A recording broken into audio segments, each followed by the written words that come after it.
Ambasador, në protokollin e këtyre lloj marrëveshjeve, për fjalë e vend, Shqipëria dhe Kroacia do marrin leje në NATO? Unë besoj që është në koordinim me NATO-n dhe varet se çfarë aksionesh dhe çfarë përmban marrëveshja. Është akoma e kryeson akoma NATO-n si të Bashkuar të Amerikës? Po sigurisht. Dhe deri ka marrë leje ke absolutisht nuk ka asgjë. Baba i madh. Nuk është bërë asgjë në kundërshtim me politikat e sigurisë amerikane, një dhe e dyta.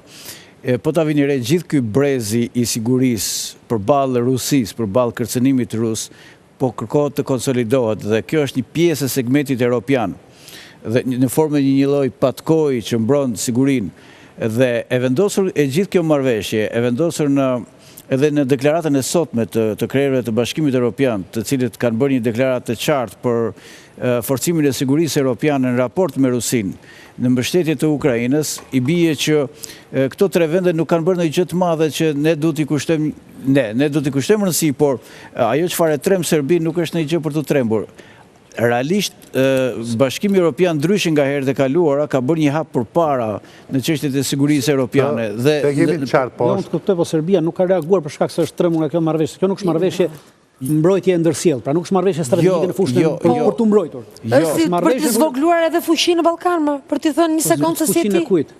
Po ajo është edhe në raport, sepse në moment që dy armiqt kryesorë të Serbisë bëjnë një aleancë, jo më ta shëndërojnë aleancën, në një moment caktuar siç tha Ledioni që serbët nesër ndërhyjnë në veri të Kosovës. Jo në aspektin ushtarak. A do të ndërhyjë Kroacia në këtë luftë? Nuk flasim në aspektin ushtarak, por në pozicionin që kjo qeveri Kjo marrëveshje ushtarake pavarësisht se ka edhe çështje vetë politike, po marrëveshja në tërësi është ushtarake. Marrëveshja por impakti dhe po ta shohësh më shumë impakti i retorikës është politike. Impakti do të jetë tek siguria në fakt. Ato që thonë pra reagimi i tyre është politik, nuk ka të bëjë me ushtrim, pra nuk reagojnë për shkak të frikës.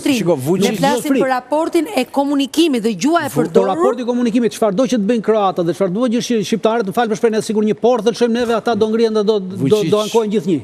Vučić po kërkonte prej kohësh një armik të jashtëm dhe një farë mënyre sepse intereson për imazhin e vet. Për ta përdorur dhe do ta përdor. Një farë mënyrë për të krijuar kredon ke vetja vet. Por në thelb është një marrëveshje normale që synon për të rritur kapacitetet mbrojtëse, investimet përbashkëta në siguri. Vetëm kapacitetet të ndërveprimit ushtarak. Po, jo mbrojtëse, të ndërveprimit ushtarak e përcaktuar qartësisht. Për ndërveprim ushtarak, pra për trajnime, për stërvitje dhe për shkëmbim armësh. Pra kaq, nuk ka gjë. Pra nuk është rritje të kapaciteteve tona të mbrojtjes.